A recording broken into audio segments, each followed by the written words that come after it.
Metal icons Slipknot are being sued by the estate of their late drummer Joey Jordison for allegedly profiting off of his death. And my apologies, it looks like our stream is going a little bit laggy. We might have to restart it because it looks like my intro just cut off. Let me know in the chat, guys, if the connection is okay for me to continue. It was glitching out on my end. What I was saying was that Slipknot are currently being sued by the estate of their original drummer for allegedly profiting off of his death. And welcome back to the channel, guys. Welcome back to another stream. We're about to break this down. Everything's good, okay? I was tripping. I guess it was just a little bit of feedback coming on my end. So we're back for another stream, guys. The last stream of 2023. It's a shame that it couldn't be something a little bit more positive, but this is the story that we have today. So what we're going to do on today's stream is we're going to break down exactly why Slipknot are being sued. On top of that, we're also going to break down exactly what happened with Joey Jordison, why he ended up leaving the band in the first place, why things got ugly. We have a couple of album battles coming up this stream that I've put together. We also have some other stories, including Post Malone and his secret admirer, who was actually convinced that she is engaged to him. So we have a whole bunch of stuff coming up today in the stream. I know, man, TFT, time has been flying by, dude. It definitely does not feel like the year is over. But it's insane. You know, at the end of the day, we just got to take every moment that we can and make the best of it. And guys, let me know if the stream starts lagging and I'll probably hop off because it is lagging a bit on my side. So let's jump into this story, guys. Enough wasted time. So, of course, as I mentioned, Slipknot are currently being sued by the estate of their late drummer. So let's go to the first article here that was published by Page 6. And we're just going to read through it because I'm trying to figure out what exactly happened here myself.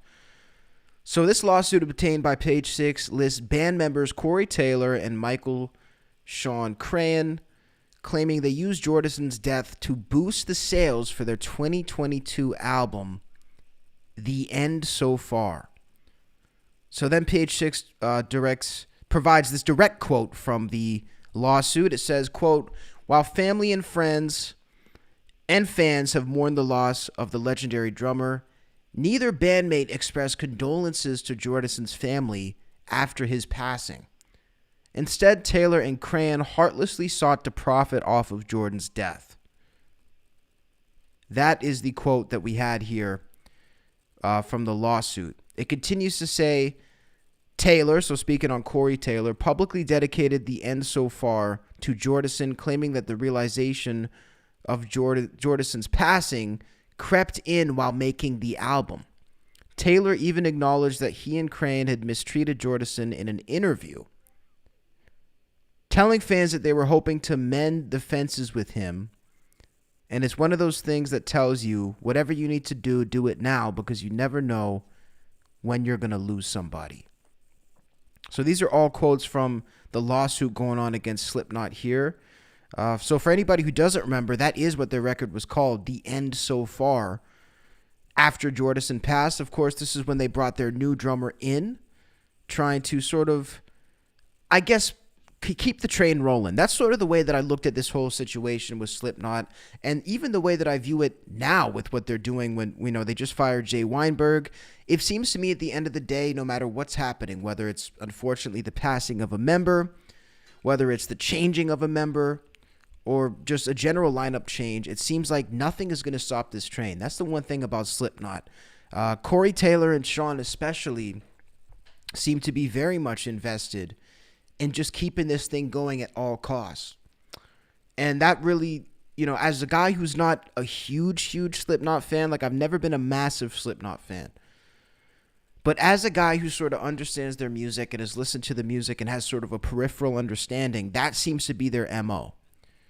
So let's go a little bit deeper into this article by Page 6. Speaking on the allegations from the estate. So it says, the estate Steamroller LLC further alleges that the metal band never returned Jordison's equipment, including musical instruments, gear, and wardrobe, and has been using his belongings in their traveling museum of Knotfest. Oh.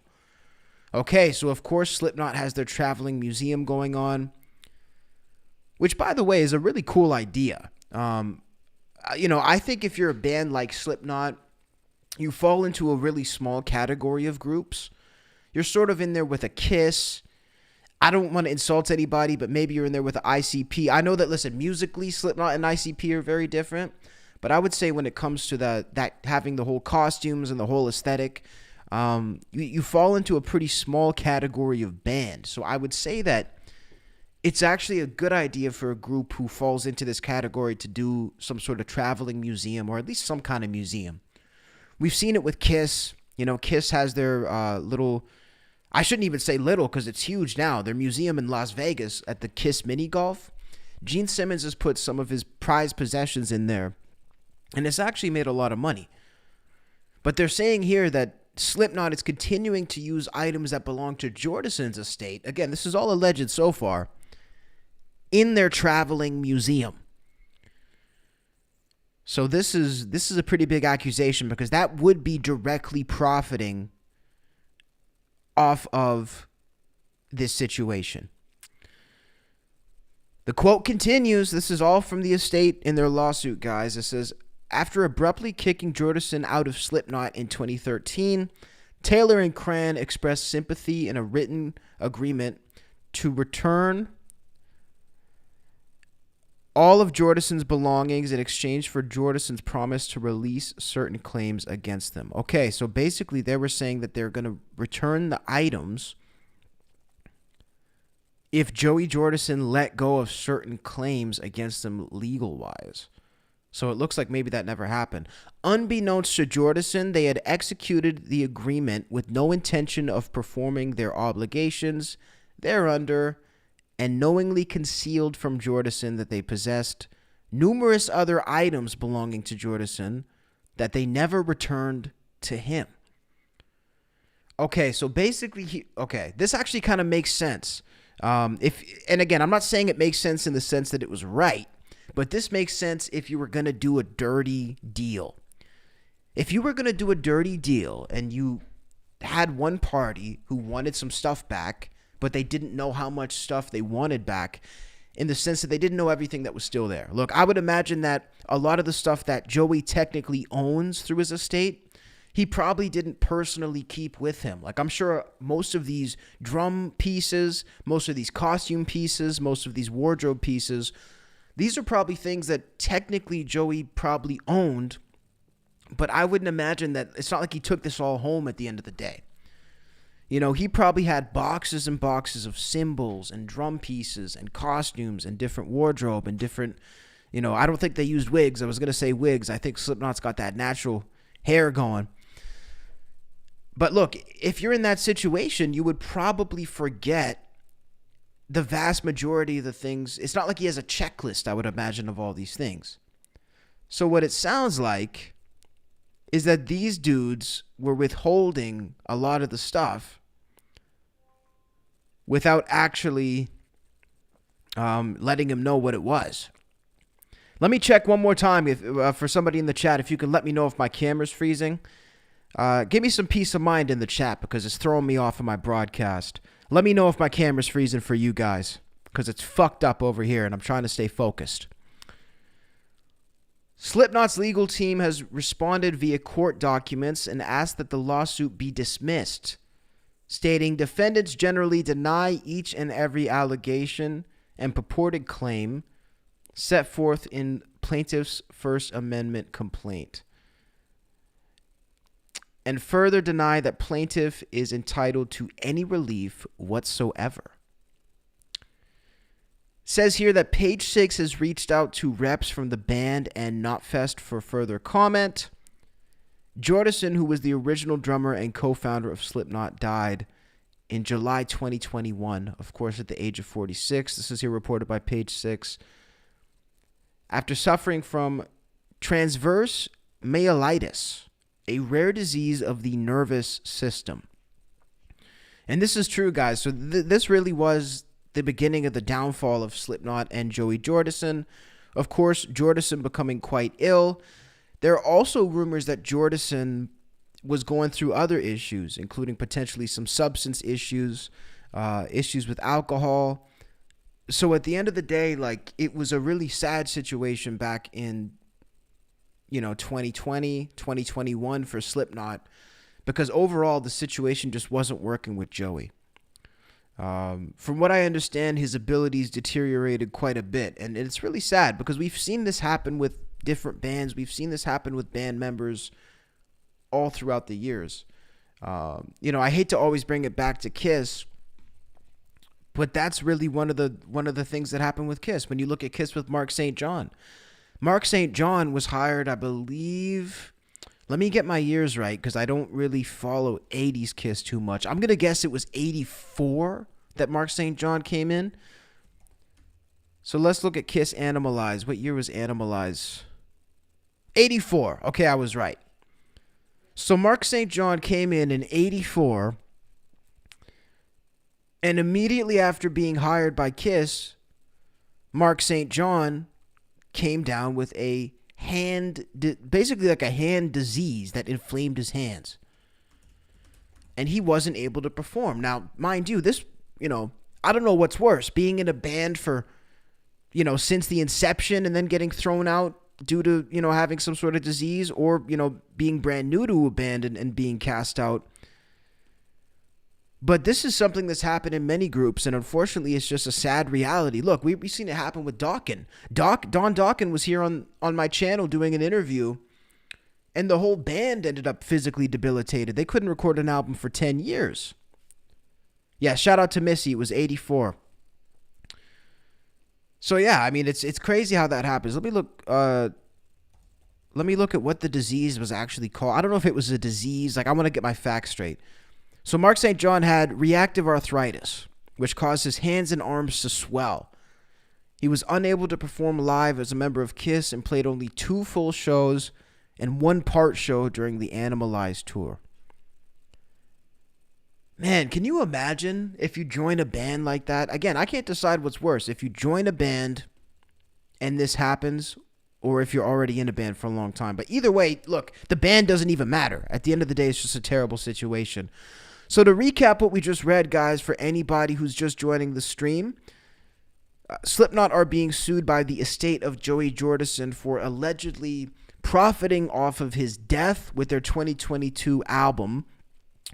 And not just with the album, it seems like one of the main pieces of contention here is the fact that the estate has not gotten back all of the items that allegedly belong to Joey Jordison. There's apparently a lot of items that are being withheld, and there are items that were promised to be given back that are not being given back. Now, look, here's what I'll say about this situation. Number one, guys, I really hate to say it, but at this point, I'm not surprised. I'm not surprised that this situation is happening because we have to think about the track record of Slipknot. Like I was saying at the beginning of this stream, Slipknot does not seem to be one for all and all for one.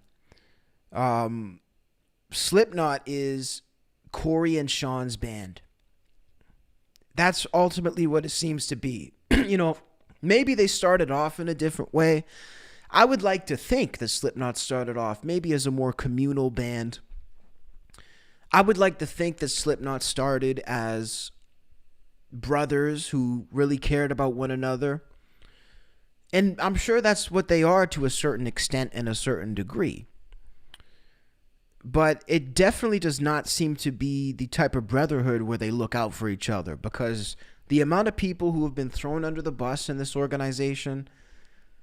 Look at Jay Weinberg. Like, this dude was completely just blindsided, all the way blindsided, and thrown out of the band without even any sort of warning or anything like that. So what it seems like to me is that Slipknot is great as long as you're on their good side when it comes to being in the band. But if for any reason anybody in the band thinks that they could be better without you, or you may be holding the band back, especially Sean or Corey,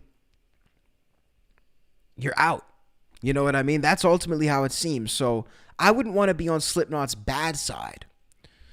At this point, they don't seem to be the most upstanding group when it comes to standing with their guys. Now, we're going to look at this video and do a reaction here, guys, as well. Just sort of recapping what all happened with Joey, why he was fired in the first place, and really what the situation was. I wanted to play this as well because, like I told you guys, I understand the lawsuit. I understand that part of what we're covering. But there's bits and pieces, I think, that are sort of missing in my understanding of Joey leaving. I know it was a multi-layered incident.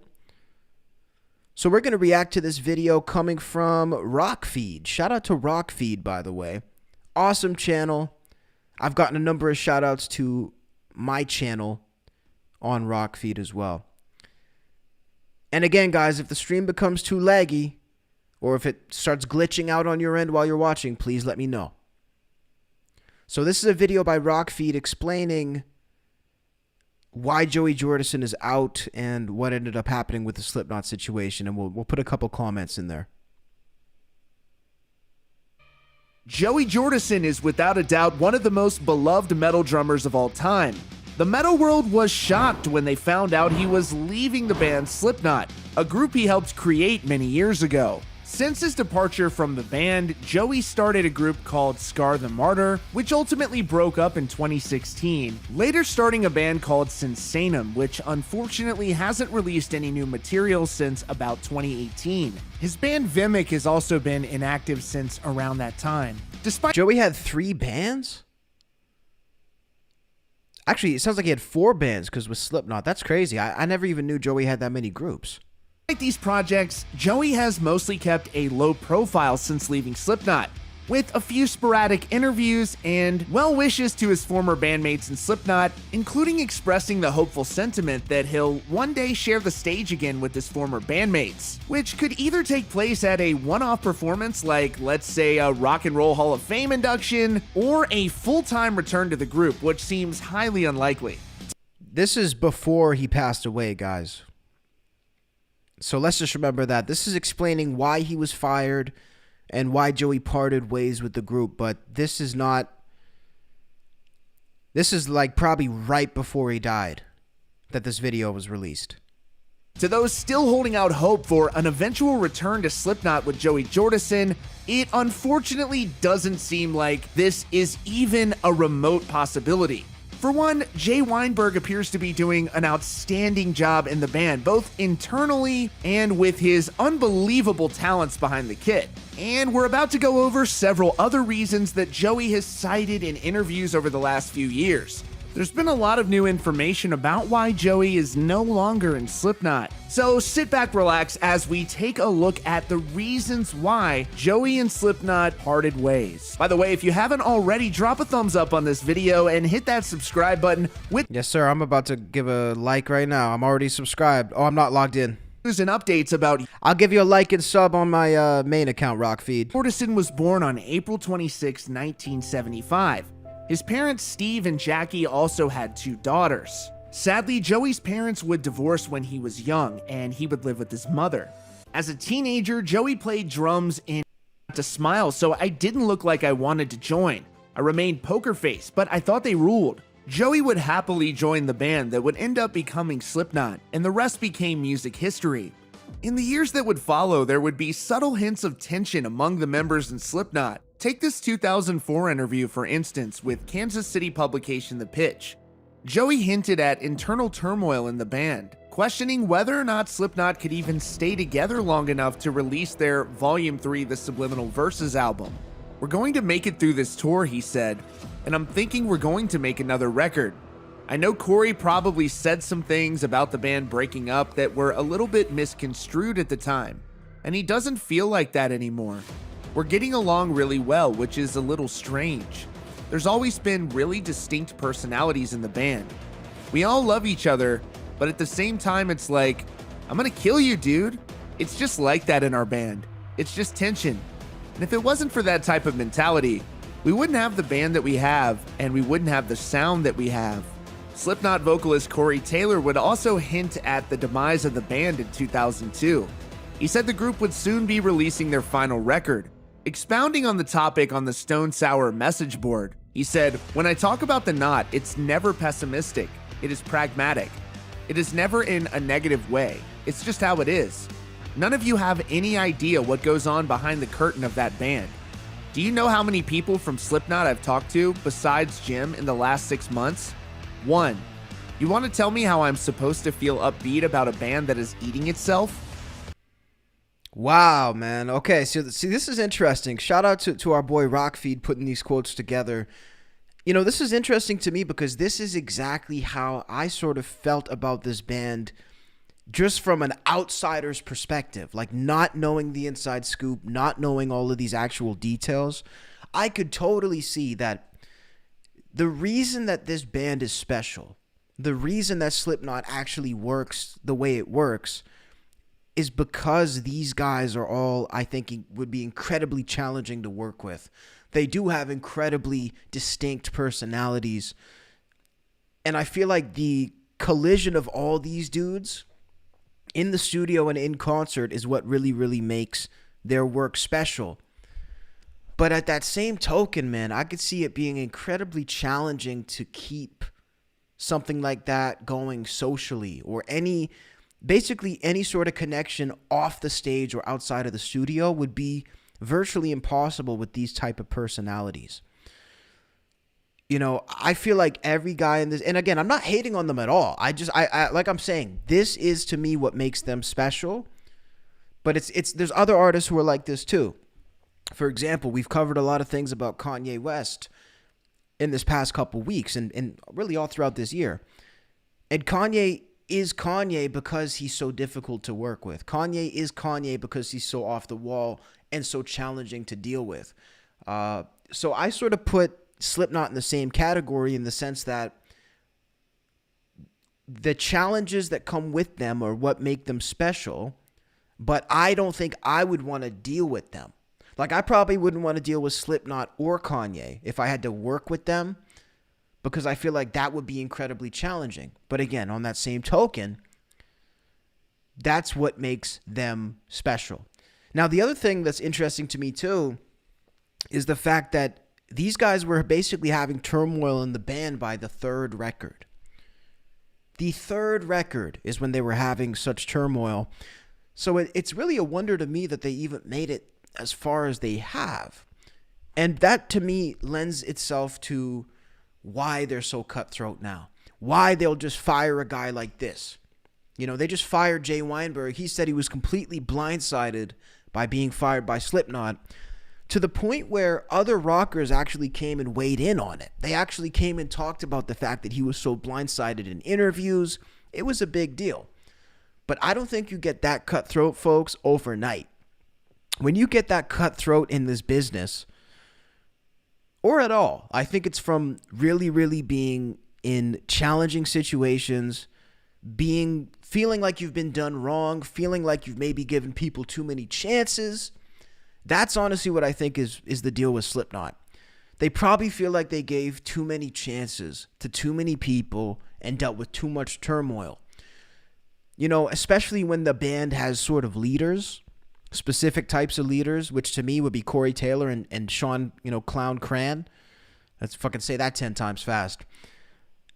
A lot of the times these leaders in the band, they just realize, oh, wait a second, everything would be easier if I just controlled everything. And in a sense it is. You know, that's why when the original, I hate to bring it back to Kiss all the time, but it's a very relevant comparison. Even talking to my buddy before this stream, he compared Slipknot to Kiss. You know, when Kiss first was a band, they had a 25% partnership for all four members of the band, meaning they were equal partners. They all had an equal share in the group and they all had equal say. Now, Gene and Paul learned the hard way what it would do to give people equal say in a band.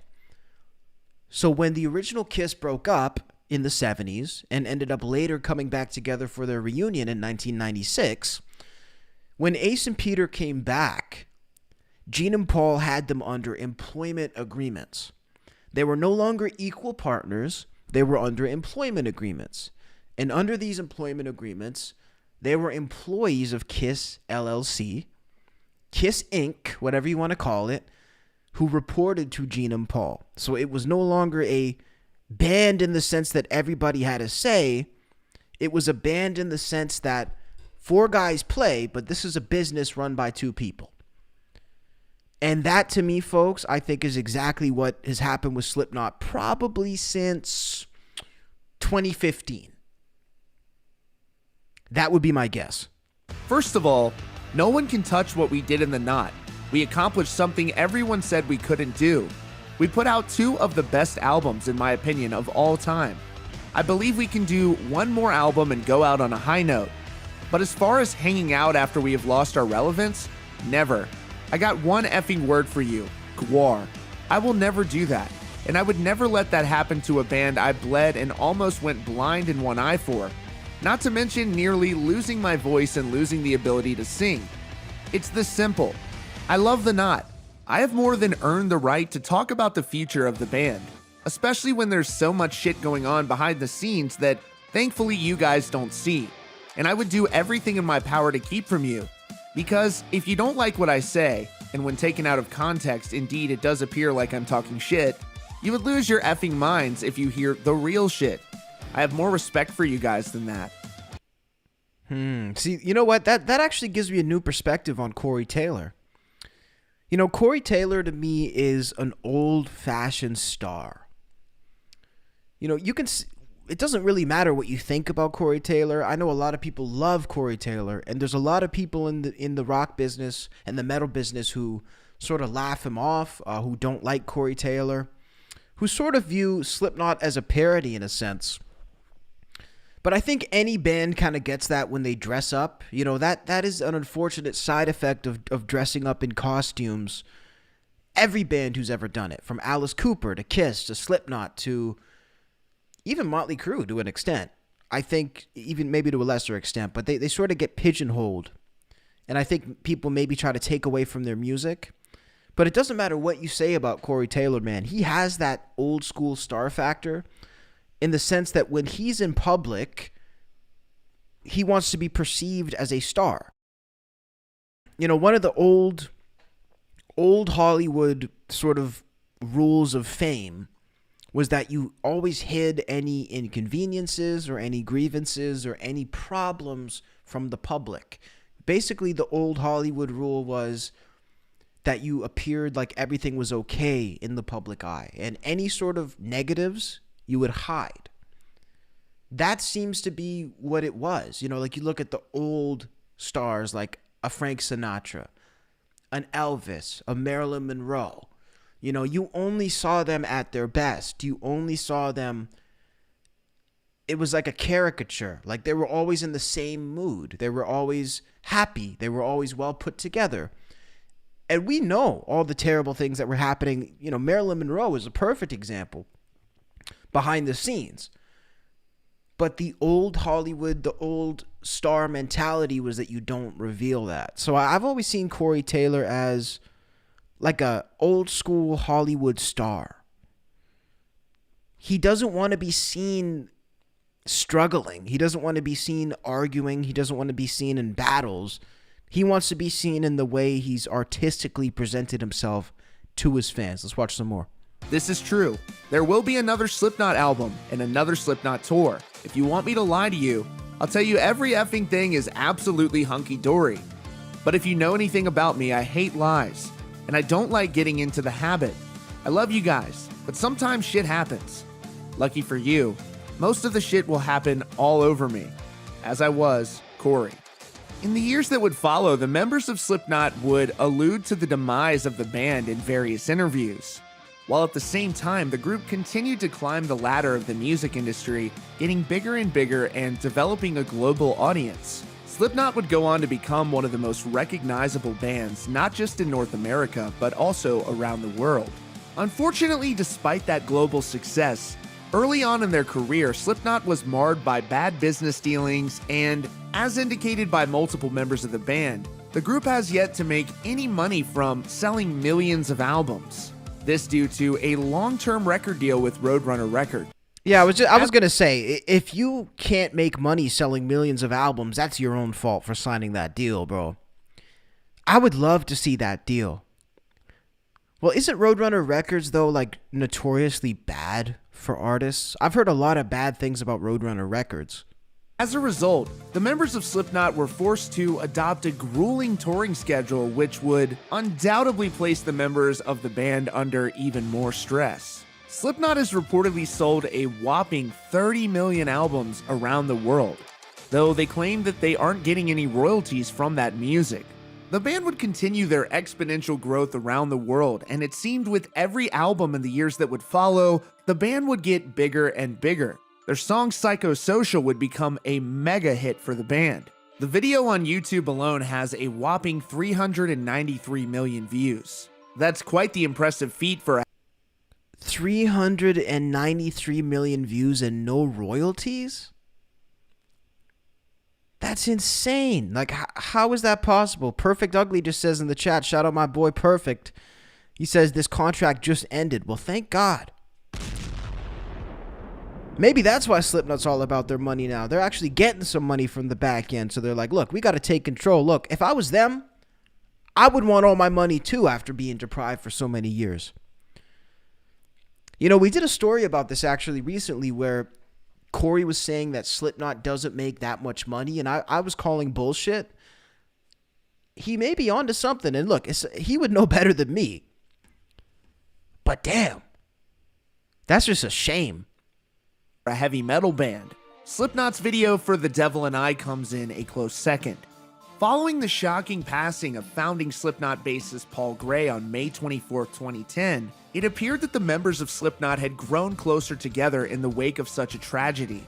That's why, roughly 3 years later, Slipknot fans were stunned to read the headlines. Joey Jordison was no longer a member of Slipknot. By this time, Joey had become a heavy metal icon, and he was the third person to join Slipknot.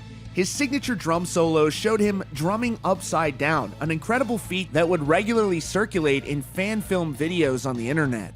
Joey's drum solos became a major draw for Slipknot at their live shows, something you truly had to see in person. By this time, he had performed with bands like Metallica, Marilyn Manson, Korn, and many others. Has anybody ever seen this live, by the way? Because I know our boy Perfect Ugly in the chat is a huge Slipknot fan. But I never got the chance to see Slipknot at all. But yeah, the Joey drum solos like this were definitely super legendary.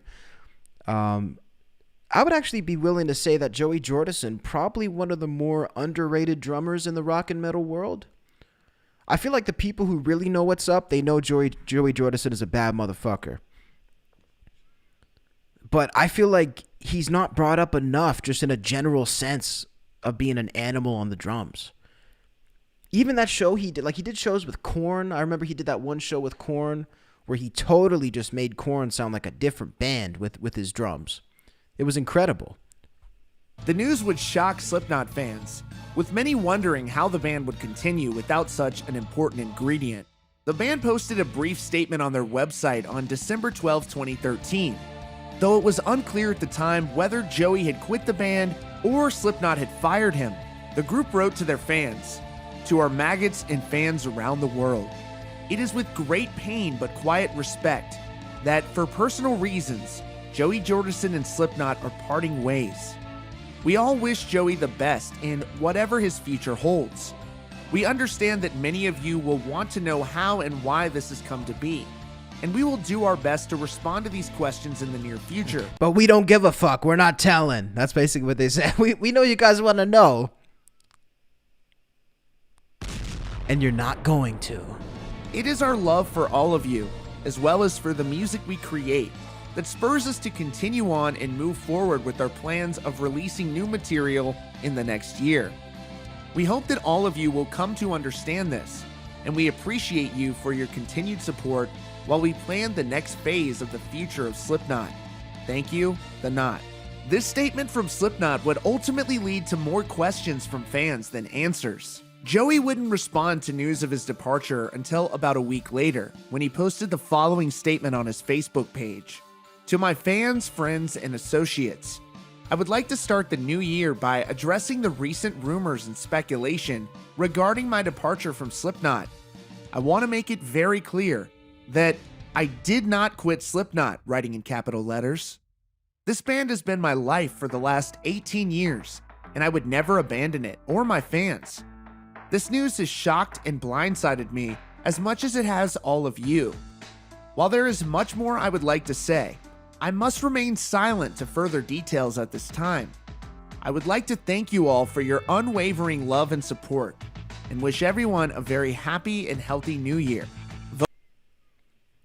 Wow, so this was sort of around this time, I guess, in 2021 when Joey was I guess, dismissed. So it sounds like two drummers sort of blindsided. Again, this seems to be the MO of sort of letting people go just like that. Again, from the outside it's very easy to judge. From the outside it's very easy to have all types of speculations. But I will say that sometimes in this business, it is needed to let people go quickly. Again, we don't know all the gory details and the gritty details behind the scenes, guys, especially with Slipknot. And the details we do know are pretty tough. So, you know, I'm going to reserve my judgment for now. Vocalist Corey Taylor would also address the news in an interview around that time with Minneapolis radio station 93X.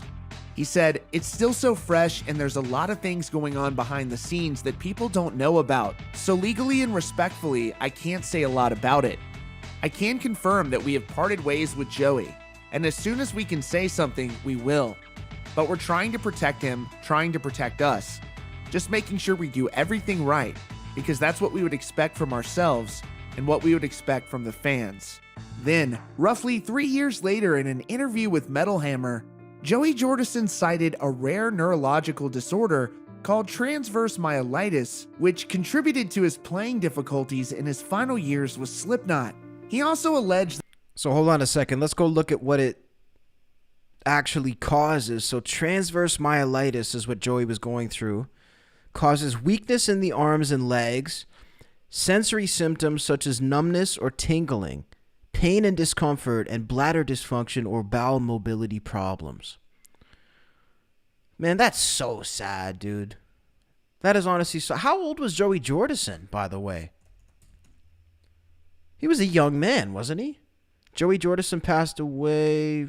I don't know. How old was he when he died? He was 46 years old going through that. Man, that is so sad. Like, obviously, it's sad at any age. But rest in peace, Joey Jordison, man. That is really a shame. Again, it's obviously sad if anybody is sick at any time. Like, it doesn't really matter what the circumstances are. But something really hits me when a younger guy kind of gets a random disease like this out of nowhere that just really ruins their quality of life. It's just so unfortunate. He also alleged that the band fired him via email, which came as a total surprise. He told Metal Hammer, "No band meeting? None. Anything from management? No, nothing. All I got was a stupid effing email saying I was out of the band that I busted my ass my whole life to effing create. That's exactly what happened, and it was hurtful. I didn't deserve that shit after what I'd done and everything I've been through. They got confused about my health issues, and obviously even I didn't know what it was at first. They thought I was effed up on drugs, which I wasn't at all. I've been through so many things with those guys and I love them very much. What's hurtful is the way it went down and was not effing right. That's all I want to say. The way they did it was effing cowardly. It was effed up."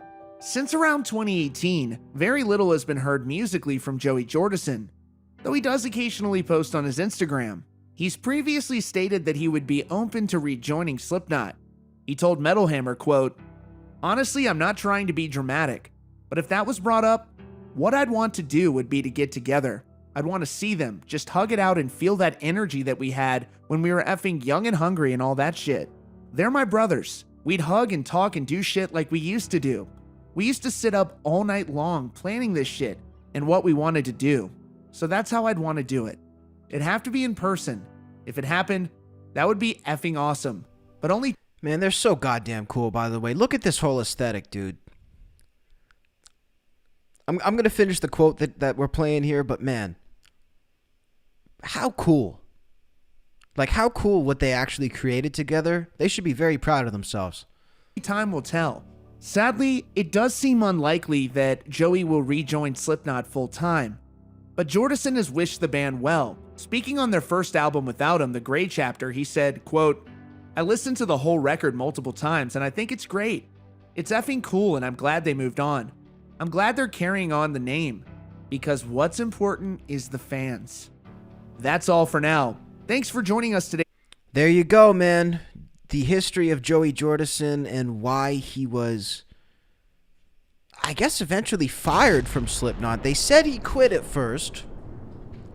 But again, that sort of just goes with the narrative, guys, of wanting to minimize, I think, any tensions or any negativities that they're pushing towards the fans. You know, they don't really want their fans, again, from what Corey Taylor was saying, to know all the dirty things behind the scenes. And ultimately, I gotta say, I respect that. I respect Slipknot for trying to give their fans the best experience that they could, because ultimately the fans aren't part of the business, and to be honest, a lot of the fans don't care what's going on behind the scenes. You know, there are the diehard fans. Of course, there's diehard fans of any band, but I would say most people who listen to the albums more on a casual side, maybe even like me, like a casual fan who really likes the band and enjoys their music, but, you know, I'm not necessarily looking to know what's going on behind the scenes unless I'm doing a stream like this. So I respect it. The other thing, too, that, again, this picture really made me think of is just, it is sad that it fell apart and went this way, and what Joey was talking about with the fact that they used to sit and plan this all night, all day. I would really love to have been, a fly on the wall in those moments. Because honestly, man, like the fact that these guys actually got this band off the ground and made it as successful as it was, I think is really a testament to human, like, perseverance. You know, before Slipknot was famous, people must have thought these guys were absolutely batshit crazy.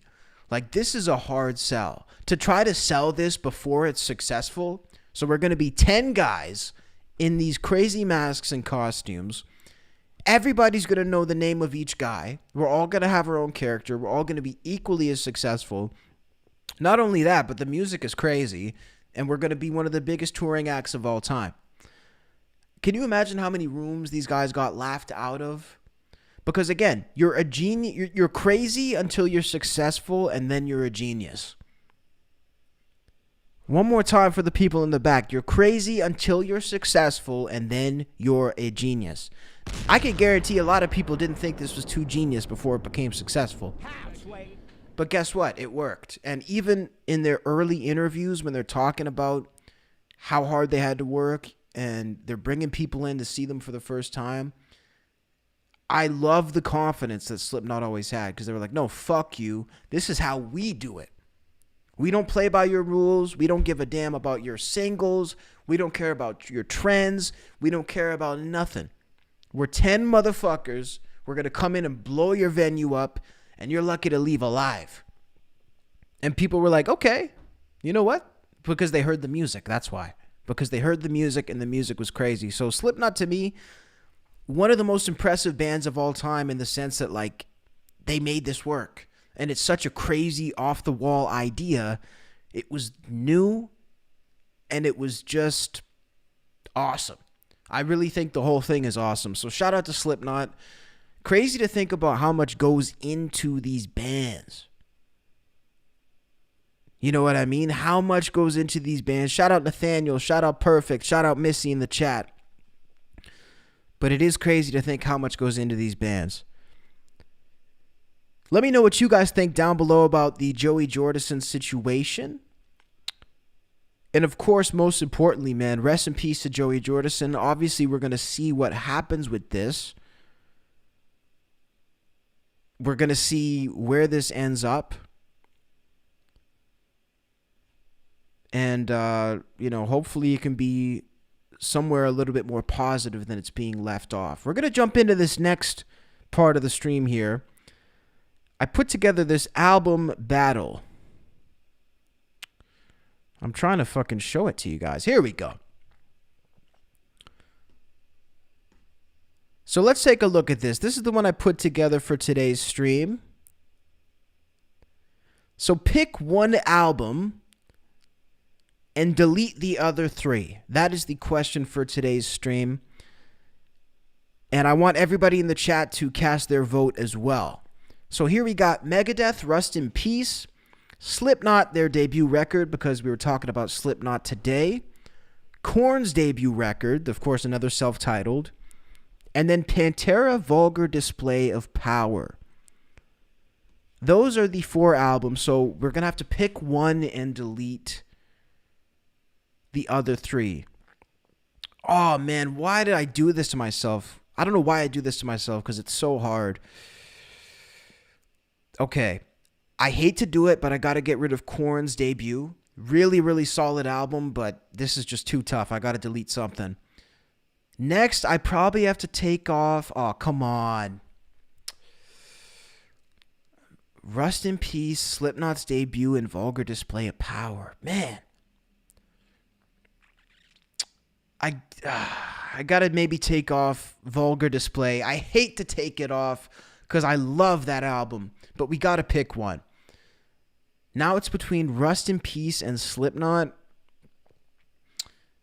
See, Slipknot's first album is quintessential for my musical development because the first metal song I ever heard in my entire life, like I'm talking like sort of nu metal, screaming. The first song like that I ever heard was Wait and Bleed. And I think Wait and Bleed is probably one of the greatest sort of new era metal songs ever. It mixes some nice melody with the screaming, with the craziness. But I gotta give it to Rust in Peace. Honestly, there's no way that I could choose Rust in Peace not existing. That album is incredible. Marty Friedman plays some of the best solos. And honestly, I think that's some of Megadeth's best work. So I got to give it to Rust in Peace. Let me know what you guys think down below in the comments. Toughest album battle I've done in a while. But we had to pick one. We have another one here as well. By the way, man, if you guys are liking this stream, please make sure to hit that like button and hit that subscribe button. There's very few things we can do to influence this algorithm. Usually we're just at the mercy of the algorithm. But the one thing we can do is to hit that like button, subscribe, and maybe tell a friend. Look, if you got a friend who's into the music that we're into, they like rock and roll, they like metal, they like hip hop, tell a friend about this stream, send them the link. It goes a long way, the word of mouth in today's day and age. So shout out to you guys. We have another album battle here. And oh boy, this is another tough one, guys. So pick one, delete the other 3. We have Master of Puppets, And Justice for All, Ride the Lightning, and the Black Album. The Metallica Battle of Ages. Right off the bat, I'm taking off the Black Album. This is just so I can still be included in the metal community. I think I might lose my membership if I chose that one. Okay, now is where it gets hard. This is where it gets hard. So we got... Oh, damn it. I get eaten alive when I do these, by the way, because people always hate my picks, but I feel like there's no way I can pick something to please everybody, so I just got to be honest. Let me take off Ride the Lightning, although that's... Fuck. How can I take off Ride the Lightning? That's not right, bro. That just doesn't sit right with me, but I got to take it off. So I'll take off Ride the Lightning. And Justice versus Master of Puppets. Guys, I need some help in the chat. I need some help. Part of me wants to pick Puppets to keep. But I personally, because this is only for my personal taste, I personally find myself listening to And Justice more. So for my personal pick, I got to pick And Justice just by a hair. Again, that is the album from Metallica I find myself going back to the most. I know picking a Metallica record without bass is pretty crazy, but every time I put on songs from this album, I'm just completely blown away at how hard they're shredding. And that same could be said for all these records. Let me know down below which one you guys would pick. Definitely one of the harder battles that I've had to engage in. Of course, it is a packed stream today. We got a lot of other topics we're going to get to. Guys, it's the last stream of 2023, the very last stream when everybody else is planning their New Year's, and I'm sure you guys are planning yours. Listen, I got stuff later too, but we're taking a break to get some work in. We're taking a break to create the news. We don't report the news, we make the news.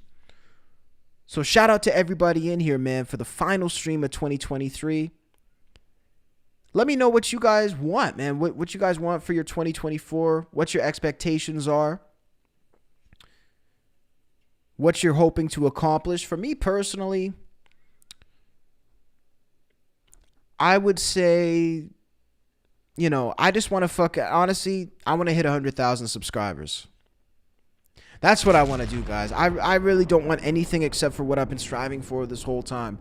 I want to make this one of the biggest YouTube channels in the world eventually. And I just want to see this shit grow and grow and grow. I want to get some crazy interviews. I want to get some more streams. We got a whole new approach for the streams coming in 2024. So lots of cool stuff coming up, guys. Hopping over to this story here. Now, this is talk about a story. So I guess this footage has resurfaced from a 70-year-old woman who is convinced that she is engaged to Post Malone.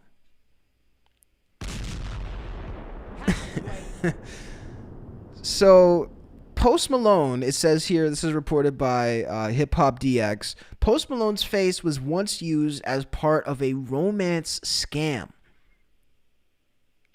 And now the classic clip has gone viral. This was from the Dr. Phil show.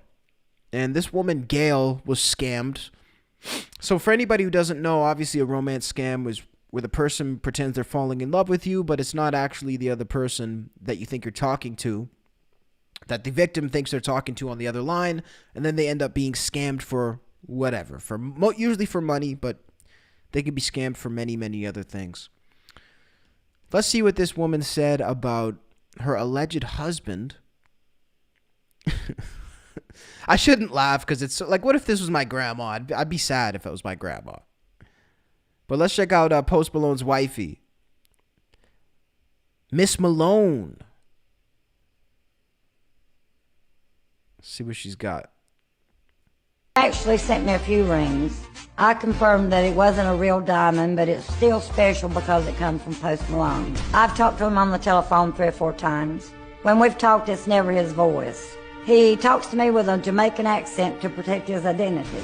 Oh, come on. Carol. Man, I want to give Carol a hug because that's just sad, dude. He talks in a Jamaican accent. Oh, Carol, honey. Honey. I have sent Post Malone around $3,000. It was just proof to his family that I was not using him for his money. I would send him a $50 gift card, a $100 gift card, maybe $150, but it was always for a good cause. Supposedly, he would tell me it was for his charities. Everything about him makes him interesting to me. He is good looking and I do find his tattoos attractive. He calls me his queen, I call him my king. When we do text, Posty will tell me I'm coming, my queen. And I'd say, okay, I'll see you when you get here. And he never does come. He tells me he's busy or he's got a concert. He always has an excuse. I know I'm not being scammed. I've never met Post Malone, but I'm waiting for that day to come. That's why. Wow. Wow, that is sad, dude. At a certain point, though, like, if you're that... Let me try to say this in the most respectful way possible, because I don't have anything against this poor woman. But if you are that... I think the best way to say it would be out of touch with reality. I kind of stop feeling bad for you at a certain point. Like, I understand. Okay, when you're getting scammed like this and you're older, I kind of get it if you are being scammed well, right? Like, if the person is just making excuses, maybe not to pick up the phone, they never would come on with their normal voice. They maybe send you convincing videos to convince you that it's actually this person. All these things make sense as to why you would be scammed. But if you actually believe that Post Malone would be calling you in a Jamaican accent to hide his real identity, you may be beyond help. Like, I honestly don't know what it would take to get through to a person like that. Like, I feel like for a person like that, you'd have to, like, the scammer would have to, like, go fucking tie them up or something for them to actually get it. And again, it's sad because we never wanted to resort to, get to that point. But this is the type of person who could easily end up at that point. Definitely a shame, man. But you know what would be nice would be if Post Malone were to come out and say something to this woman. I would love to see if Post Malone would come out and say, look, this was not me, sweetheart. I appreciate you. And maybe he could set her up with one of his uncles or something. Maybe it sounds like she might want a younger man because she says she likes the tattoos. But damn, that's just sad. Let me know what you think down below of Post Malone's alleged wifey. Hopping over to something else here, we got DJ Akademiks. Now, DJ Akademiks, man, has been going absolutely crazy on Twitter. I don't know if you guys have seen what DJ Akademiks has been doing. We're going to go ahead and pull it up, but Ak went on a Twitter tirade against Metro Boomin. Of course, Metro Boomin, the producer who's been in the news as of late for his beef with Drake and his many different indiscretions when it comes to Twitter, but Akademiks holding nothing back, and I believe that this was actually for nothing too, because it looks like Ak got mad just at the fact that Metro Boomin was liking his tweets. So let's pop over to Twitter. This was reported by No Jumper, full credit to them. So these are the tweets that were sent from Ak to Metro Boomin. And I do not say the N-word, so I'm not going to say the N-word. DJ Akademiks says, you a bitch-ass zigga. Don't like shit about me, you hoe-ass zigga. Every time I violated you, you basically ran and tucked your tail. At Metro Boomin, your bitch-ass ain't respond to Drake. You a known hoe. Go mourn in peace, you shithead. Now, for anybody wondering what he means by go mourn in peace, if you go to Metro Boomin's Twitter account, the pinned post from Metro Boomin says, I love you, mom. So Akademiks stooping very, very, very low, guys, actually disrespecting Metro's mother who's passed away and the fact that he's still mourning her death. So listen, Ak woke up and chose violence yesterday. I remember seeing these tweets when they first came up, and I was like scratching my head. I'm like, what did Metro do to Ak to get him this angry? So I don't know. We're going to read the rest of the tweets and then we're going to look at the reaction. Metro says, you a sucker. Tweet and deleter. A true, pure, 100% fish scale pussy. Fish scale pussy. I've never heard that one before. That's a new chirp. He says, sense it, bro. By the way, this guy can't even spell. How drunk was Ak when he was fucking writing this?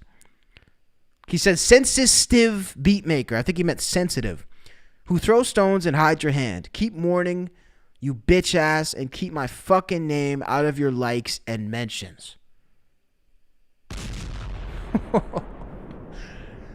He continues. Guys, this was all consecutive tweets, back to back to back. The last one that Ak put up, he says, remember you the same bitch ass who made No Jumper pull an interview with you because your sensitive ass didn't change your tampon that damn day.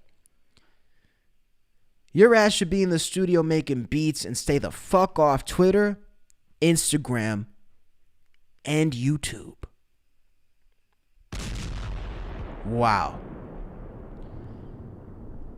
DJ Akademiks absolutely unloading on Metro Boomin.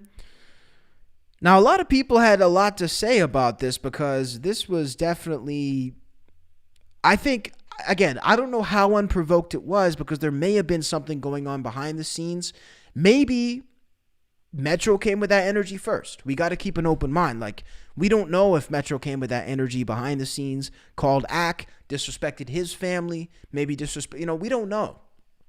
As far as we understand, though, this just came from him liking and all that stuff. Now, let's take a look at this. This is the response that Ak actually got to his tweets. And this is the first time, by the way, that I've actually seen responses to a tweet from an account this big, because Ak has 1.4 million followers. I've never seen people actually getting more likes in the responses than the actual original tweet. So when he said the tweet about mourning, here's the top comment. Put the Henny down. You're not like that, fam. Another one that I saw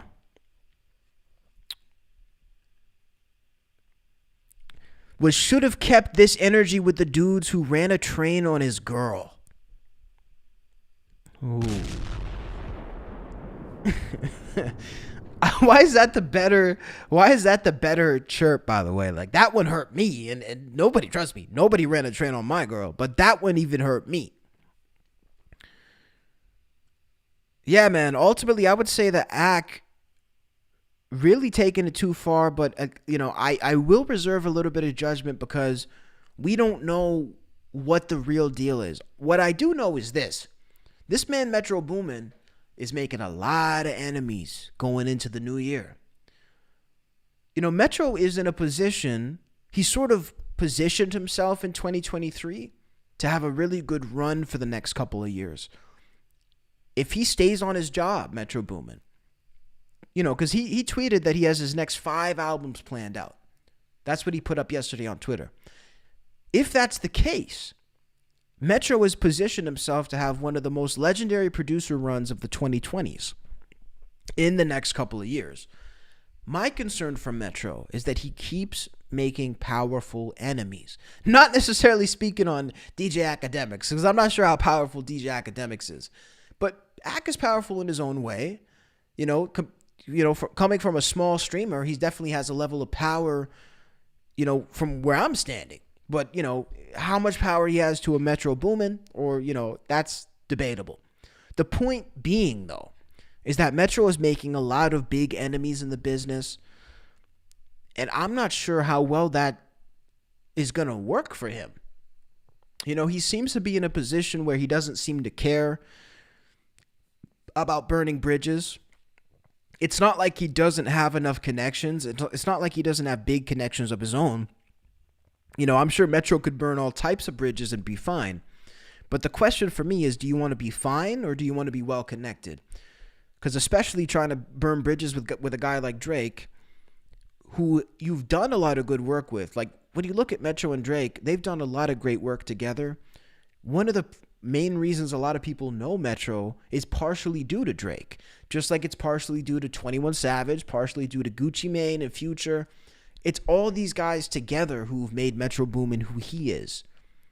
Yes, he makes the beats, but let's not get this confused. A lot of people make a lot of great beats and we don't know who they are.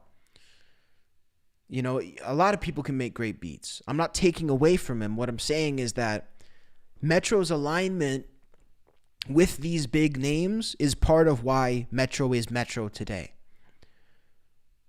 So I question the tactic of eroding the relationships with these guys one by one, because we got to remember too, these guys are friends in a lot of cases. A lot of these guys are friends, and what it does is it puts you in an awkward position when you're trying to work with one dude, but you're dissing his friend. That's going to put you in a strange position. My guess would be most likely Metro is going to be fine, and everybody's just going to ignore it, and business is business. I don't think there's much that could stop a rapper from using a Metro beat now in 2024. But again, I do still sort of question his tactics. Let me know down below in the comments what you think. Metro Boomin versus DJ Akademiks. We also have this other clip here from Ak, who was apparently robbed. Now, Akademiks speaking on being robbed for, I think, $500K by a girl he was seeing. And honestly, I don't even know how that happens, but we're about to find out. Let me just say, too, before playing this clip, if this happened to me, I don't even care if you would give me the $500,000 back. You would never get this information out of me. Let me tell you one thing. You would never get this information out of... You would have to fucking beat me damn near to death to get me to confess to this shit. So here's Akademiks speaking on being finessed for $500,000. It hurts it hurts my soul just to say it. Nobody clipped that. Nobody clipped that. God damn it, man. We're really live here. If anybody ever wondered, we are live. She run through. Let's run this shit back. I want to make sure you guys can hear it. She sucks some dick. I fall asleep. She run through, try to get in my emails. Oh, let me see if I can find out something about you. Like, what? Before we even got here, she was like, yo, I'm going to tell the world, oh, you're not a millionaire. Gang, see my TD account, nigga, with $400,000. Nigga, I got tens of millions in motherfucking stocks and bonds. Nigga, the fuck is you talking about? But this is what this woman really thinks she got over a nigga. She want to be in your bank account. She want to be in every single thing about you. Now, let me tell you, this is going to be the most egregious thing, I swear. This is going to be the most egregious thing. And if she actually denies this, I got all the proof. I could have had this woman in jail for 40 years. Are y'all listening to me? For 40 years. This is how forgiving I am, and this is why y'all going to call me a simp, and I'm going to take it. Chat. There was a point. I don't know more. So for all y'all niggas who think y'all got it, y'all just gonna come get a different result. There's a time I used to have $1 million cash in my crib. That's a fact. Do you know this bitch stole $500,000 from me? Cash. Bro, I had them in safes and all type of shit. Nigga, I'm not checking the money all the time. I had money just sitting there. I gamble, nigga. When I gamble, I pick money up cash.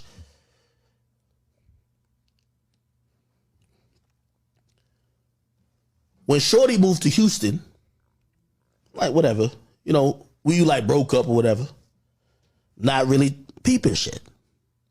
Nigga, I got $1 million in cash. $1 million. Not talking about 50, $1 million. One day, I get a new money counter. I said, let me try my new money counter, and I get the bands. So I like count my money and wrapping the bands around them shits. I'm sorry. If you're not like that, I'm sorry. So I'm counting my money. Oh my God, bro. My nigga, I had $1 million. I remember I had $1 million.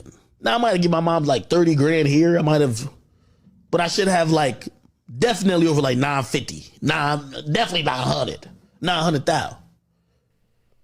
I count my money. I got $400,000. Come on, Ak. Come on, bro. Bro, I had more faith in Akademiks than this. Let me tell you something right now, guys. Let me tell you this. If you have $1 million in cash in your household, and there's a girl who you haven't known for at least 15 years, who you're sort of fleshing things out with to see if you're going to work, and she knows you have $1 million cash in your house, just sitting there, you did not get robbed. You gave it to her. Straight up, you gave her that money, bro, because you, my friend, should have known better. Sometimes it really baffles me, and again, I got big respect for DJ Akademiks. As a small streamer and creator, I have incredible admiration for what he's built and the position that he's put himself in. So let's just get that out of the way right now. But sometimes I truly do question how somebody gets themselves to that position with that kind of bad judgment. I mean, this is basic. Like, this is rule number one of getting money. And I never even got money like that. I've never even touched $500,000. I've never even touched 100 bands. But guess what? If I did, first of all, not a single dollar of it would be in my household physically. Not a fucking penny. This whole idea of counting racks and putting rubber bands on them, buddy, this ain't The Sopranos. This isn't a fucking Birdman music video. This is real life, dude. This ain't play money. That's real money. It hurts my soul to know that somebody could be that stupid. And again, I'm not calling Axe stupid, because clearly when you look at where he's gotten himself in life, he's not stupid. That's why this is surprising to me, because that move was stupid as hell.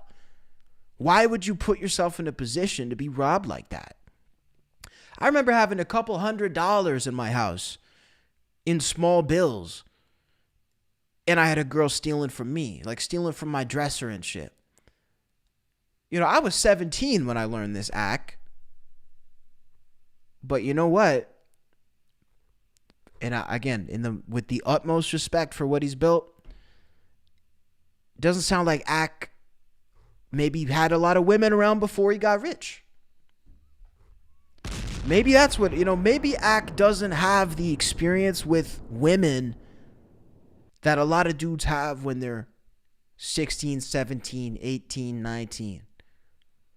I could be wrong.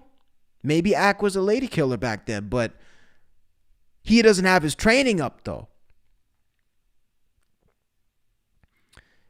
Yeah, exactly. Like Prophet saying in the chat, if I don't know you for more than a year, I don't think you're ever stepping into my home. Dude, that's what I'm saying. Like, it doesn't sound like Ack has his training up. You can tell when somebody started sort of like kicking it with women after they got money.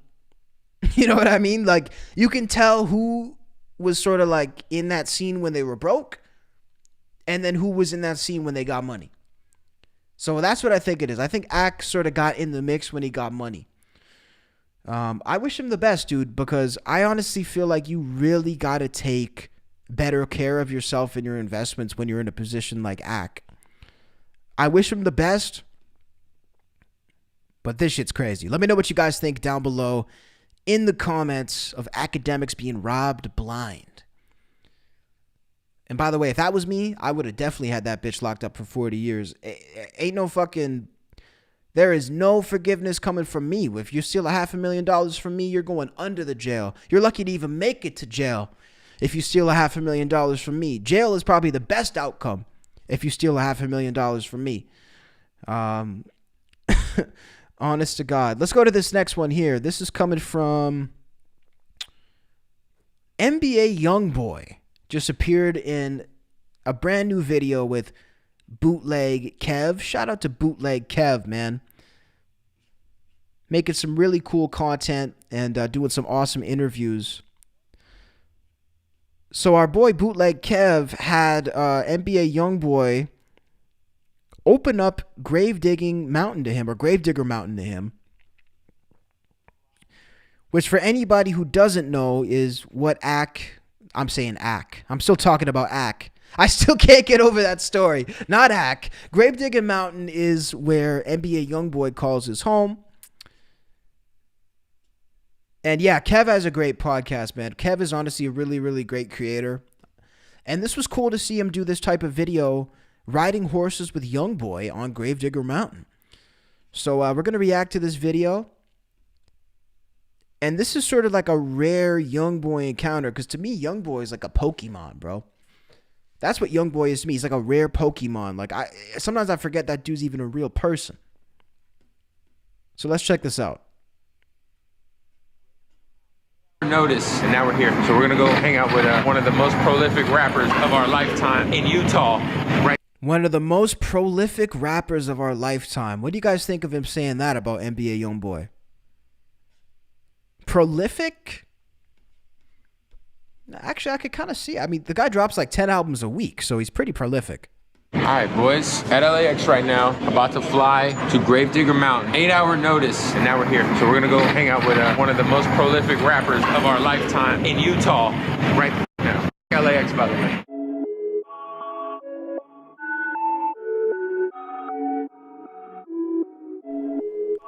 I think Utah's a great place for a kid to go and try to clear his mind, man. Great big mountain. We're in Utah. Shout out to Youngboy, who's currently on a horse. About to roll up on us. You already know.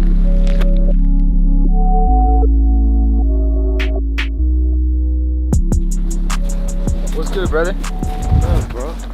Bro, talk about an entrance. Youngboy rolls up with chains on a fucking horse. Man, shout out NBA Youngboy. Living his life the way he sees fit.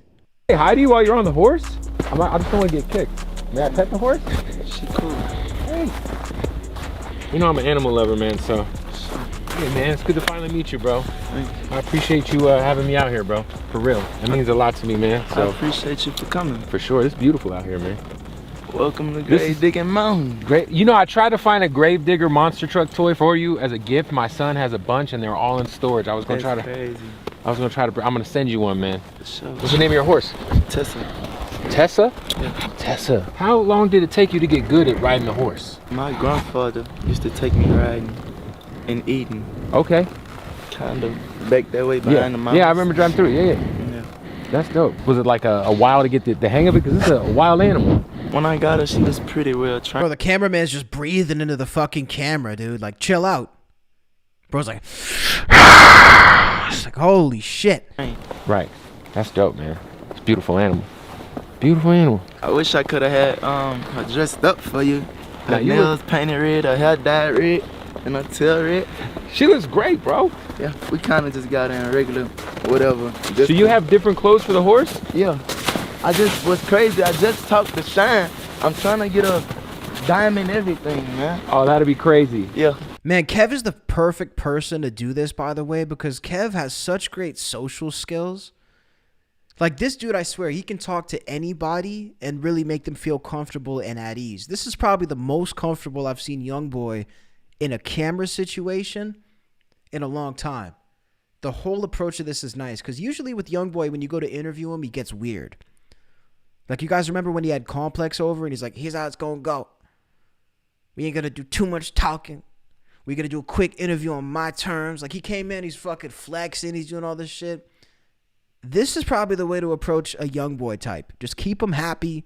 Keep him in his element so he doesn't turn on you, because this guy can turn quick.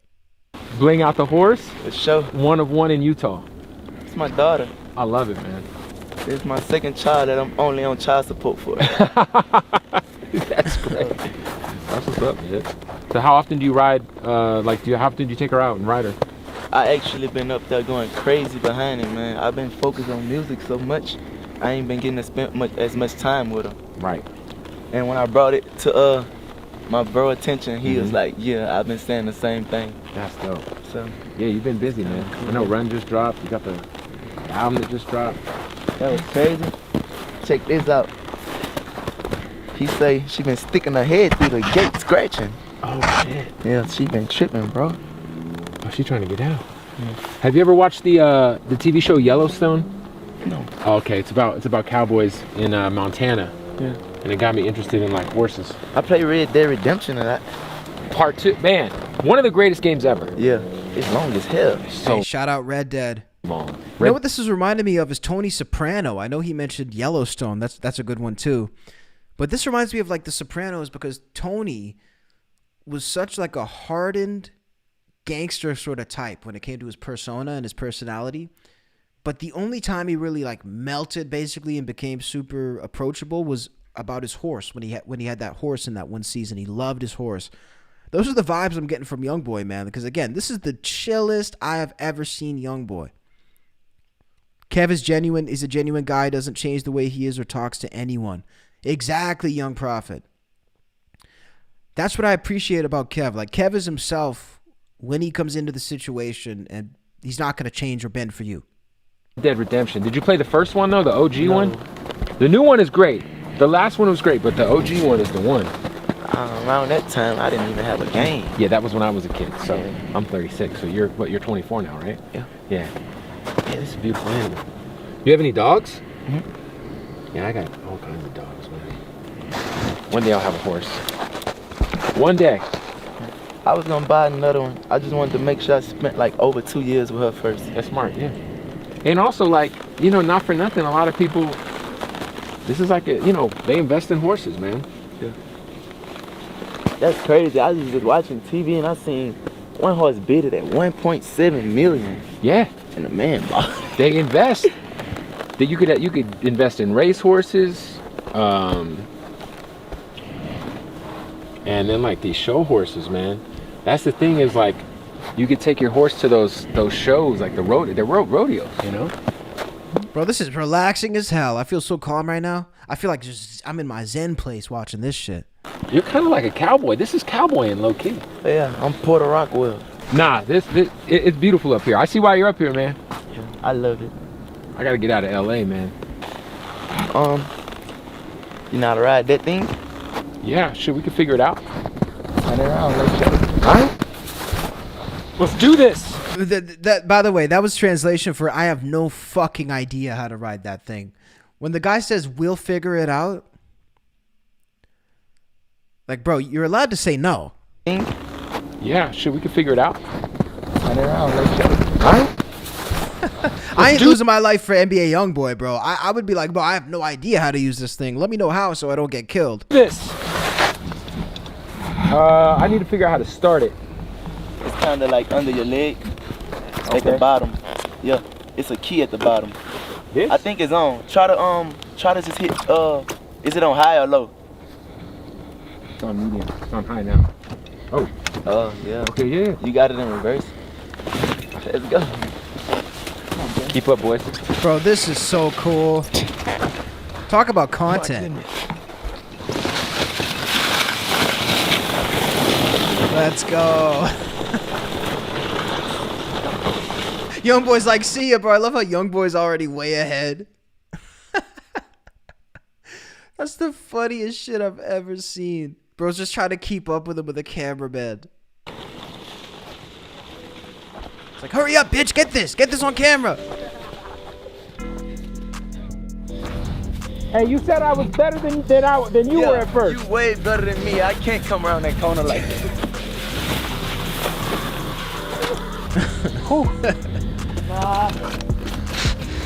This is an LA boy too, by the way. We gotta remember, bro. Look at his face. Look. This is an LA boy. Bro's never seen snow in his life. Nah, Kev's a good sport. Shout out Kev, man. You're a good girl. Bro, I love this dog. Is this the first time the dog's been around the horse? Yeah. Oh, she don't know what to do. She thinks it's a big dog. Why is you scaring her? She's definitely she's eyeball. You know, she's doing the look. Leave that horse alone. Bro, she gonna kick the fuck out of you. I think she's just genuinely curious. And if she's in heat. I never saw that round up. I mean, imagine if you've never seen a horse before, and then you saw a horse for the first time in your entire life. You'd probably be like, what the fuck is that? Stop. So you got a bunch more dogs in Houston. Yeah. I have a cat too, her name Neon. What kind of cat? An actual cat? Yeah, a black cat. Oh shit. She Bro, like that dog wants that horse, bro. to come out here and hunt. Do you ever see yourself, when you're able to, leaving Utah? Like, will this always be home for you? This will always be my home. I see why, man. It's beautiful. I love New York too. You like New York? Come on. Hey, the horse is looking right at this dog like, I don't know what's going on with. Yo, your phone again. I'll get, you want me to get it? I'll grab it for you.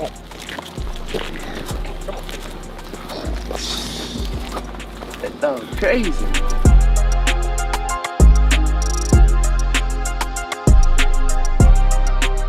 You know what dogs got So balls this when is it's always home. scary next to a horse. Is there any inspiration as to why Utah? I have family out here. Okay. I have a woman that Christianed me and brought me out here when I was younger. Oh, okay. So it was always like my dream to move here. I grew up in a city in Arizona called Mesa, which is kind of like a Mormon town, kind of like SLC. I saw you kind of talked about the Latter-day Saint faith. Is that something you're still like following or practicing or interested in? Just told you I'm Puerto Rico. So that's something you're still kind of like a part of, or? I was just studying. You were studying it, yeah. So you learned about like Joseph Smith and a lot of that stuff. Yeah. Bring me Mac. Bring me the Frenchies. Shout out to Mac. Look at the little guy. He's got to be what, like 5 months old, 4 months old? I don't know. He was a gift. Oh, someone who gives you a dog like that? It was actually a guy my dad met. That's dope. Shout out to your pops. Is he he's still incarcerated? Is he out? That's my biological father. Okay. Montana got that dog for me. Oh, fire. It's got to be cool to have your kids up here. Yeah. This is like, I feel like this would be such an awesome place to grow up. Like as a kid, you could go out and play in the snow. I'm sure when it's not snowing, it's beautiful as well. There's so much to do. Sure. You'll never get bored. There's always an activity to do. And this is actually good, I think, for a guy like Youngboy, man. Because look, think about it this way. If you're on house arrest, because this dude has been on house arrest for years at this point, I feel like the city landscape would get super boring.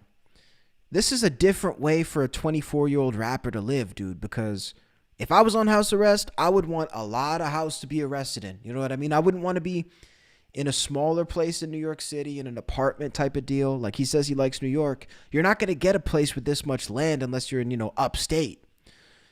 This, I think, is a good way to go about it because, again, if I'm stuck in my house 24 hours a day, man, catch me riding horses. Catch me on a big-ass property. Otherwise, I feel like it does start to affect your mental health. And I think Youngboy was in LA for a long time on house arrest.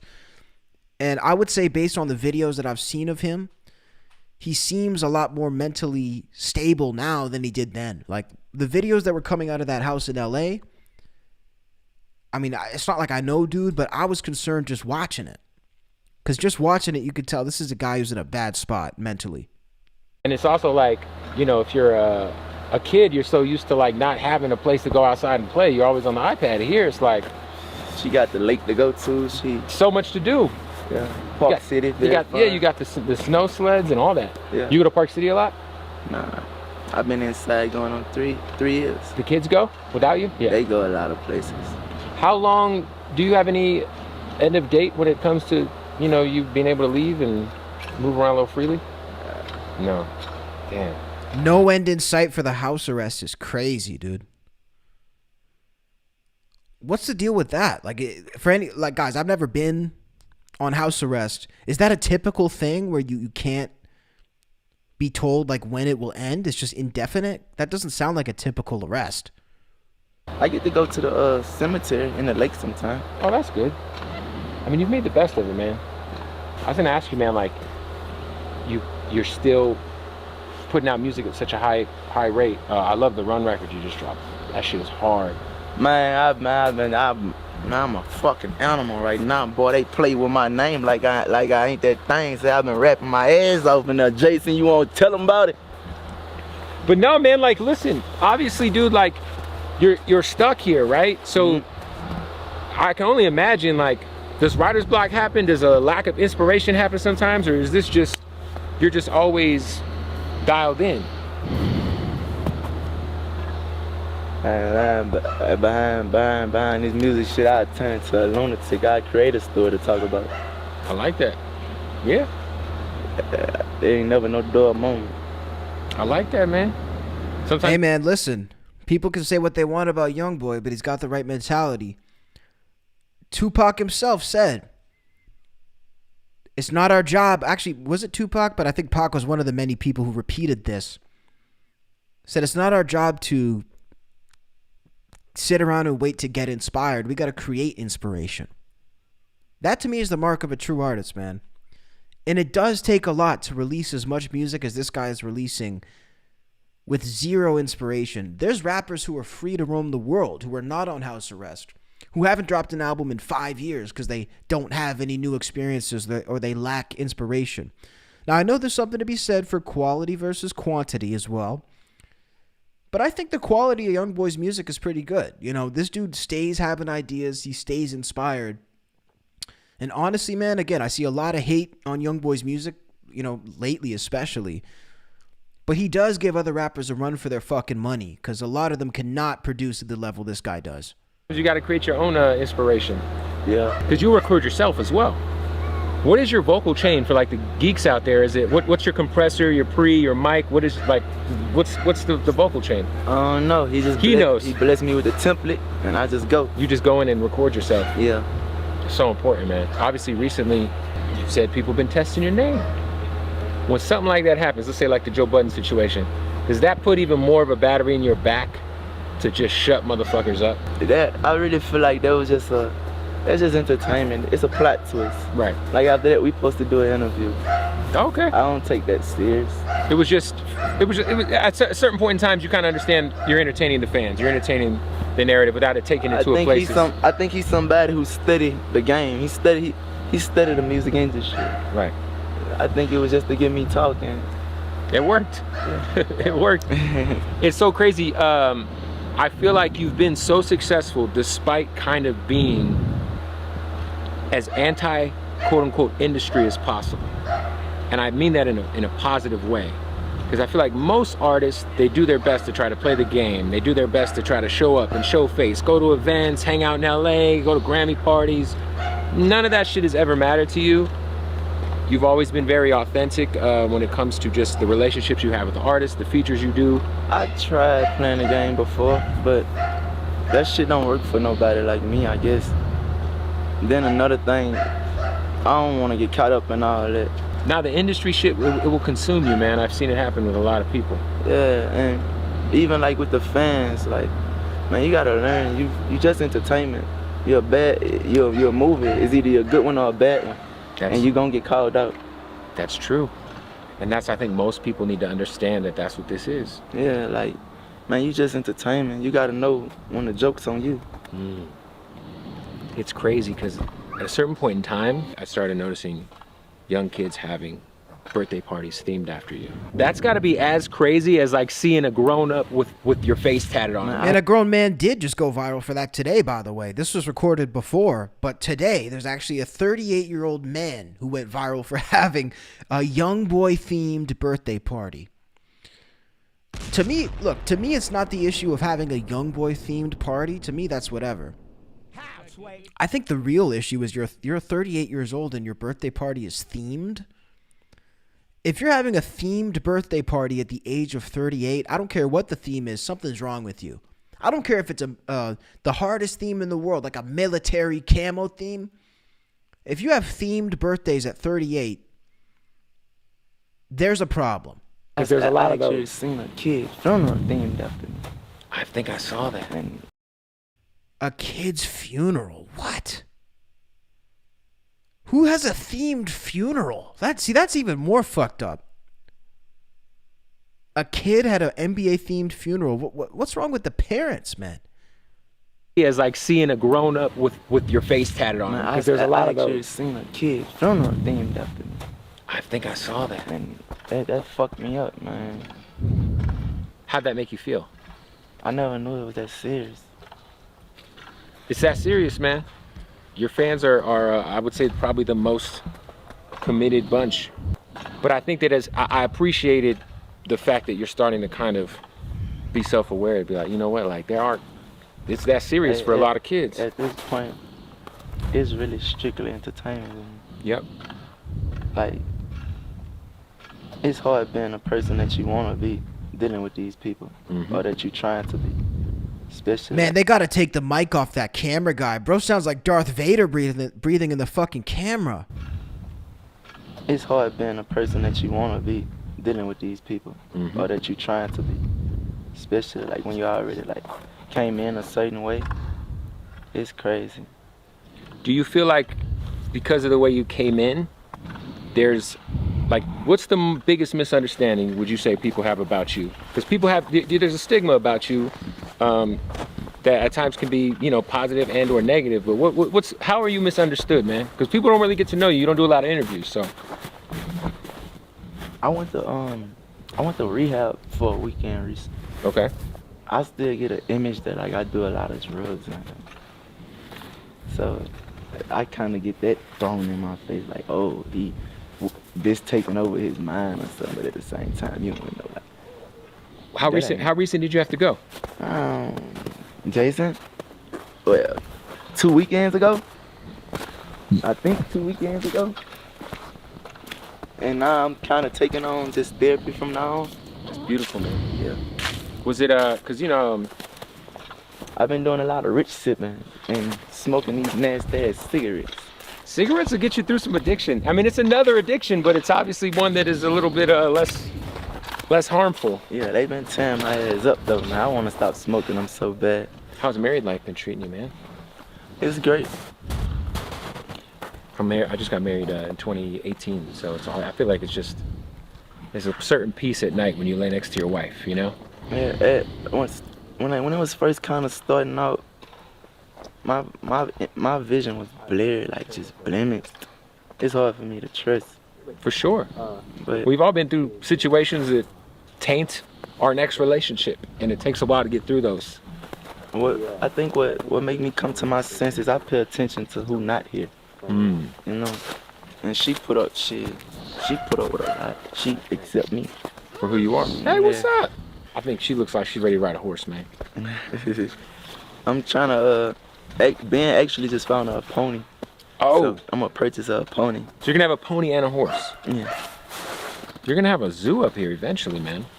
Man, I want a fucking alligator habitat. That is very Baton Rouge of you. For sure. I don't think that's going to work in that snow. To the barn we go. So now he's got the wife and kid. Never wear dunks in the snow. My feet are fucked.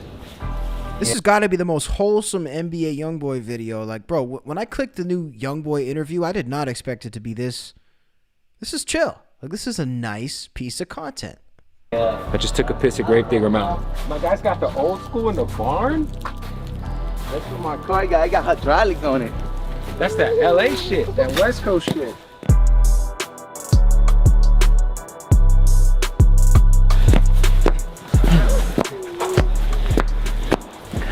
Nunza, tell them we step like Bigfoot.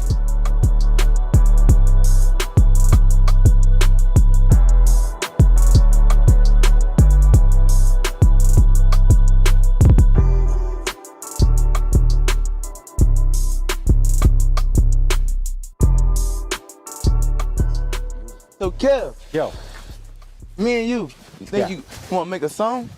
I'm down. Let's do it. Now when you say me and you make a song, you want me on the song? Yeah. All right. Bro, that's crazy. The look of satisfaction. Bro, Youngboy asked him for a feature. That's insane. We're gonna go make a song. Me and bootleg Kev, man. Come on, man. We gonna pop that shit for him. We're gonna go platinum. Today we're going platinum. Gold for sure. Gold for sure. Okay, gold for sure. That's mandatory. That's too easy for me.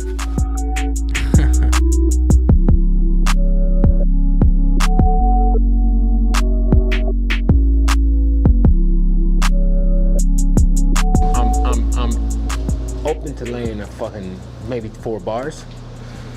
Well, 4 bars, you know? Bro's so nervous. If it's ghost written. You know what I mean? Yeah. We did not make a rap song. That didn't end up happening. Not to say that it won't happen one day, because I did just get the invite back. But what we did do was we sat on the couch, we hung out, and we shot the shit for about an hour. And I'm excited for everybody to see that conversation. And we're gonna release that conversation next week. Thanks for watching this vlog though. Shout out to NBA Youngboy, man. Love that guy. Crazy. Hey man, shout out to Bootleg Kev. He gets the IRL applause from this fellow creator. Really, really nice piece of content, man. Really well put together, and I'm actually excited to see the full interview dropping next week. Let me say this about Youngboy, man. Again, people say a lot about him, and you can really say whatever you want about the kid. But for a 24-year-old man, Youngboy is built a life for himself that's pretty impressive. And I feel like you got to respect that. You know, to have a compound like this for you and your family, to have employees like this, to have a producer basically living with you full time to help you make your songs, and also to be able to release the amount of music, like just the sheer volume of music that he drops, to me is super impressive. So, you know, I don't really care what people have to say. I think that we also got to give Youngboy, I think, some credit, because this is the first time, I think, since Lil Wayne that we've really seen somebody rise to this level at this young of an age. You know, I would not compare Youngboy and Wayne musically at all. To me, there's no comparison to them musically. But when it comes to their rise and Wayne basically being a world famous superstar at 14, you know, Youngboy is looked at by people his own age and older as like an OG in the game at 24 years old. You know, he's a boss, he's a kingpin, whatever you want to call it in the rap game at 24 years old. And I think we got to give special consideration to the weight that puts on a person's shoulders, how that affects their mental, how that affects their outlook on life, because it's not something that most people experience. You know, you talk about people twice your age having you tattooed on their body. You talk about people's children having, you know, their funerals themed after you. This is going to do something to your mental state. It's going to do something to you. You're not going to be a normal guy. You know, there's a reason Youngboy is just not normal. I'm not criticizing him either. It's just he's not your regular everyday dude based on the life that he's lived. And I think that's completely understandable. It almost feels like when you're talking to Youngboy, like based on the videos I see, that you have to be very cautious because it seems like he's going to snap at any moment. You know, it seems like anything you say could just trigger him and send him off in the wrong direction. But absolutely masterful work here from Bootleg Kev. And really, really well done. We'll include a link to the original video down below. Hopping over to one last thing, man. The Weeknd has officially surpassed Taylor Swift in her reign as the #1 artist on Spotify. This morning, The Weeknd was named the top artist on Spotify. And there's a little bit of what I've been listening to recently if you guys want to take a look. But The Weeknd is now at a whopping 110 million monthly listeners. Shout out to The Weeknd. Shout out to The Weeknd. Now we're going to take a look. How many songs do I have by The Weeknd, by the way? 76? That's a lot more songs than I thought I had by The Weeknd. Oh, I think it's because I have some of his albums starred. But hey, you know what? I guess I am quite a big fan of The Weeknd. Yeah, I do have a lot of his shit saved. So we're going to look at where most of his listeners are coming from. Because for me, that's the coolest thing to look at when you're looking at one of these big artists.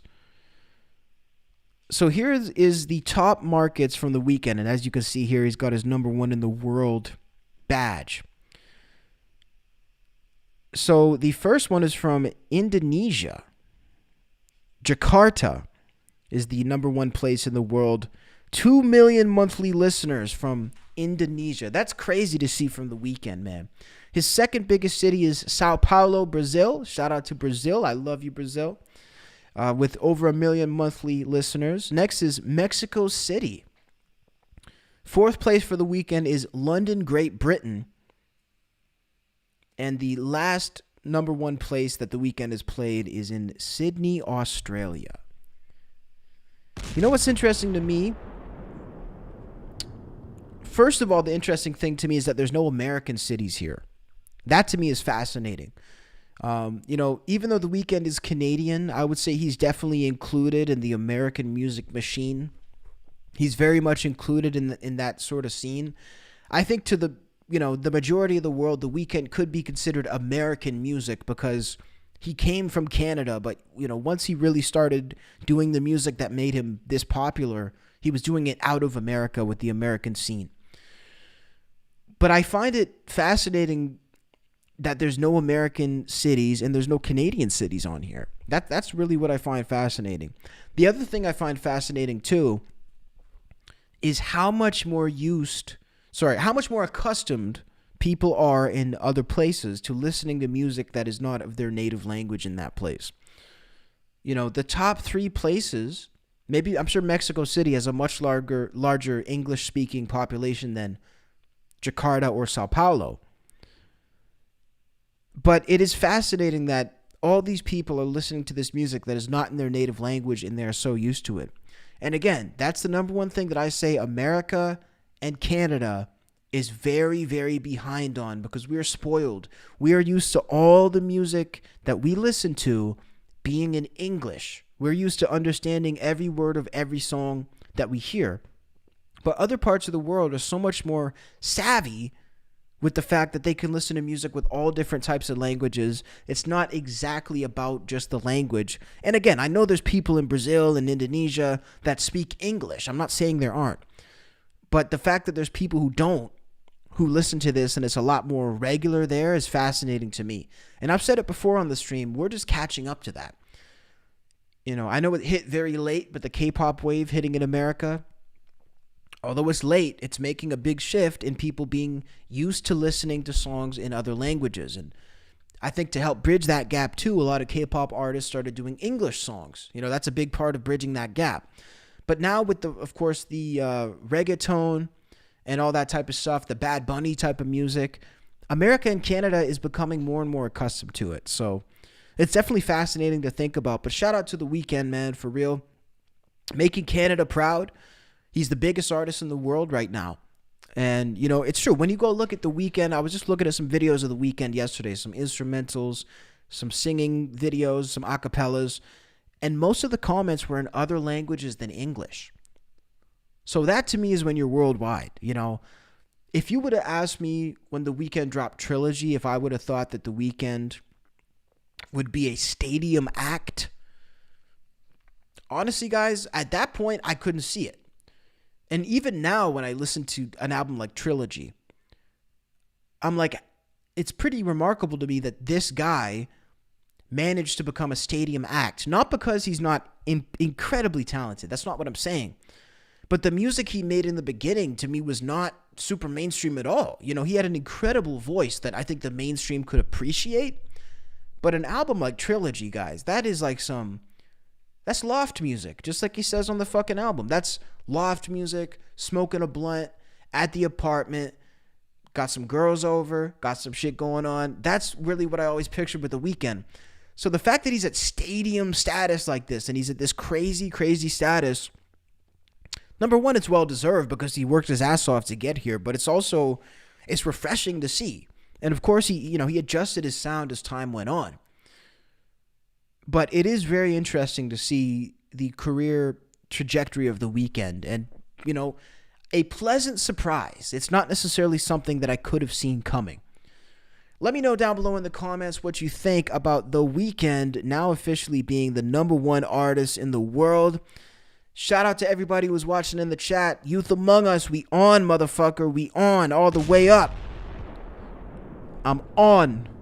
Shout out Young Prophet. Shout out Perfect Ugly, Nathaniel, Missy, everybody who's been watching, man. TFT, Third Stooge. If you guys like the stream, hit that like button. Hit that sub. The last stream of 2023, motherfuckers. We had to go out with a bang. And I really think I've said enough New Year's messages on the stream up until this point, because I've been slowly wrapping up the year as time goes on. But listen, I'll say it one more time. Whatever you decide to do in 2024, I don't even know what fucking year it is. Whatever you decide to do in 2024, just do it well. Do it. Put your fucking heart in it. Put your soul in it. And make it you. That's honestly what I want you to do in 2024. I don't give a fuck how corny it sounds. Whatever you do, make it you. I don't want to see you trying to impress people. I don't want to see you trying to be like somebody else. We got enough other people. We need you. I want you at your full fucking potential. Don't deprive the world of what you have to offer. We need it. I love you guys. Have a great motherfucking New Year. Let's get drunk. Let's get wasted tonight. Drinking like a fucking iced coffee here, but I'm ready. I'm ready for tonight. And let's rock and roll. I love you guys. Have a great night. Peace.